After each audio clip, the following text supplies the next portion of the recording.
I have read over 10 books in this past year alone, but this situation is a first and a once-in-a-lifetime moment for me. For a couple years now, I have been struggling to read a book, and it's one that sounds easy enough, where you just pick a book and start reading from start to finish.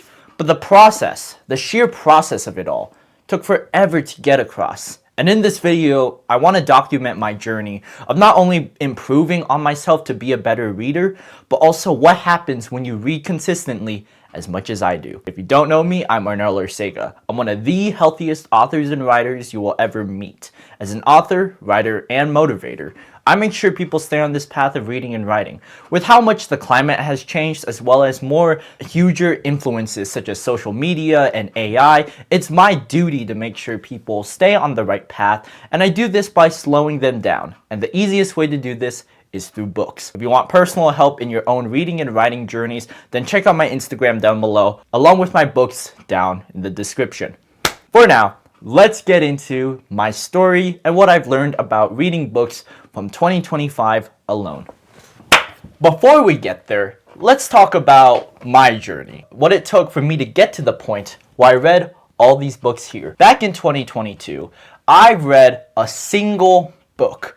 Yes, I will be honest, I wasn't a huge reader back in my middle school going into freshman year era. I wasn't huge on making sure books were read, and this was because of the fact that I lacked the discipline. The desire to improve on myself was one that I didn't think much of. I was an innocent middle schooler after all, and in that period, I wanted to not only spend more time gaming, but I also just wanted to spend more time slacking.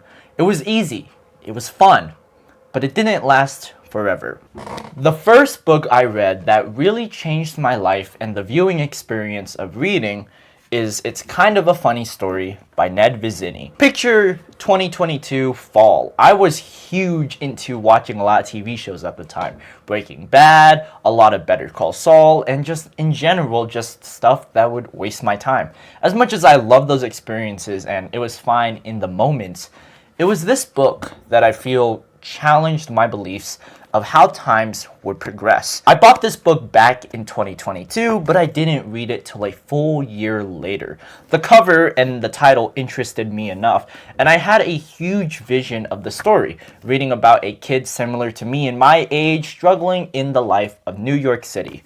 It's a relatively short book, and it's one that's, to this day, one of the most mixed and flawed pieces of literature I've ever read. Yet at the same time, it made my week the moment I read it so much more happier. This whole story revolves around a mentally ill teenager who's struggling with areas in his life. Social life, making sure he stays healthy, and just not talking with girls at his age. It was a weird dichotomy shift, different to many of the books I read at the time. For a while, I've known about books. My mom always read books to me back as a kid, and I made sure to read it as much during the COVID era. But as soon as the later end of middle school and going into high school hit, I just stopped reading. But it wasn't until this book that really pulled me up from the ground. The last book I read before this was 1984, which I read almost half a year ago by this point. Reading this in the fall of 2023 made me so fulfilled and grateful for how much I read. And it's a simple book enough for someone like me at that age to understand, while grasping the more complex and interwoven messages that lingers throughout the book. It's a beautiful experience in and of itself, but it also taught me of my desire to improve. The whole mentally challenging aspect of the kid wanting to just get better truly made me think of my own situation and what I'd be expecting going into high school. And that alone made me think more critical of how I view things and how well we can see what I read. It's all about the desire to improve. And that alone, this one single action of reading this 400-page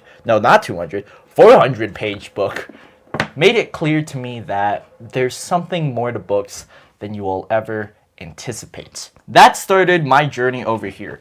If you look down in this section, I don't know if you can get the best angle, but here, this is all the books I read in 2024.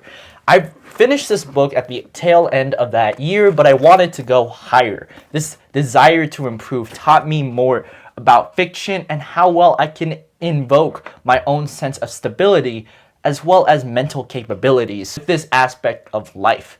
And implementing that led me down several different genres, different stories, and different meanings that come with these books.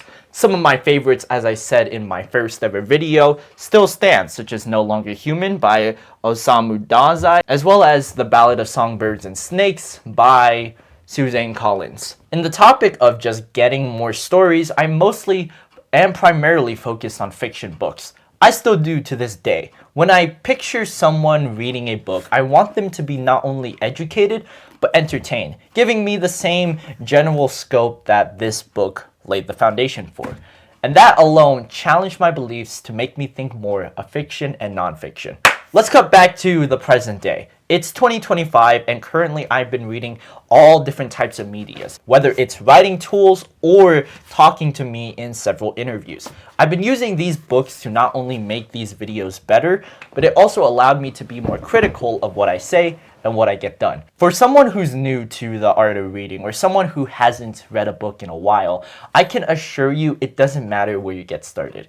Fiction and nonfiction are fantastic centerpieces that, similar to It's Kind of a Funny Story, educated me. It educated me to be better and improve on areas that I was slacking in. Socializing with people, getting physically stronger, or mentally sharper.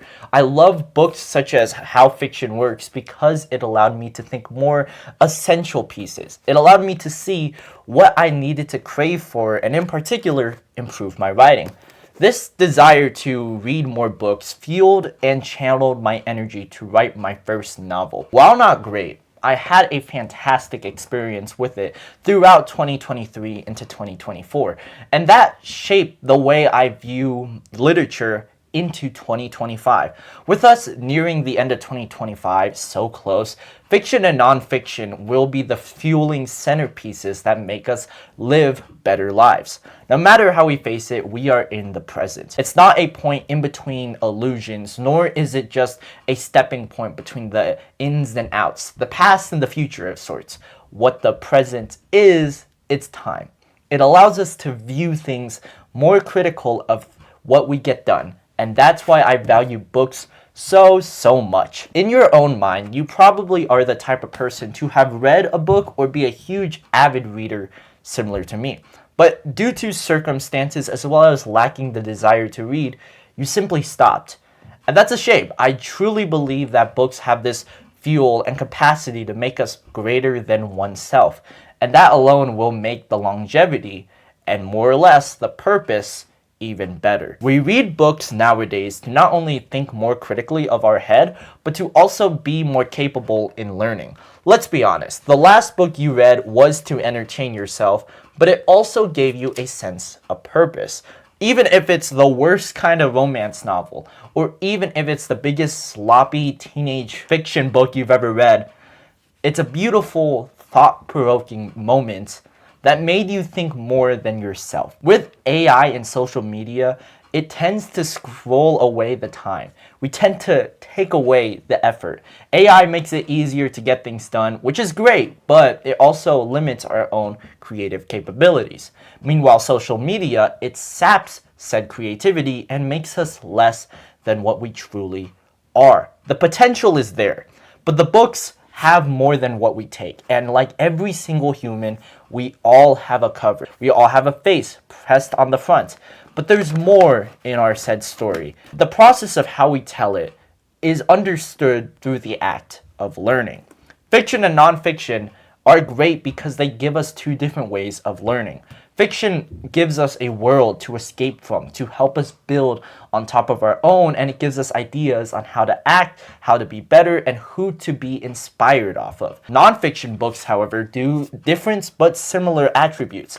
They teach us information directly, similar to these YouTube videos, and they give us the space to make us better readers and better writers. No matter what kind you're trying to tell, I want you to be a reader. This is the thing that many people stray away from because of the nerdy attributes associated with it or the lack of time. Be better readers so that you can pick up the place where you were. I remember back in 2025, I had this huge struggle of not being able to get things done. It was a hard, honestly, heart-stabbing process. But I knew back in that period, I needed to work on my book. This was when I was working on my second novel, and it was such a strenuous process. But the thing that pulled me back, that made me realize how grateful it is of a life I'm living, it's books. I was reading The Scourge at this time, and I probably mentioned it in a few videos back earlier this year. But I can't stress enough how beautiful fiction novels are.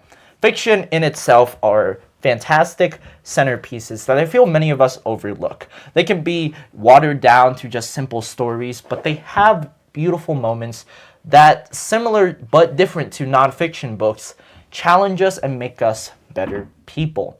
And that's the point I want to get across with all kinds of stories, and more or less books. You see huge amount of books that are like long and thick, but I don't suggest you read them because as much as it challenges you, you want books to be free. They need to give you a sense of freedom and escape in the world that we live in. Something that is required, especially when we need to be present in every moment of our lives. We're present everywhere we go. But the more we're present in the book, the less we think about the problems of the world. You see what I mean when I get that across? The more we have freedom on our hands, the greater time we have to do more things. And by having more time to be able to build our empires, the better longevity, everlasting feelings, and peace we get from a tranquil life just by reading books. Or in simple terms, you'll be pretty damn relaxed. I hope you can use that information to not only pick up a book, but to start off somewhere. It doesn't matter what book you are reading, and if you're watching this video, I highly suggest to check out my books in the top link of the description. I talk about meditative practices in both my first book, A Small World Smiles, as well as my second book, Artist v Critic. They are two different experiences, and I want you to get involved with both of them. I'm not going to spoil what happens with each, but I promise you, the moment you start reading it, your life will instantly be better. Check out my Instagram down in the link of the description so I can personally help you with both your reading and writing adventures. And until next time, keep on reading, keep on writing, and take care.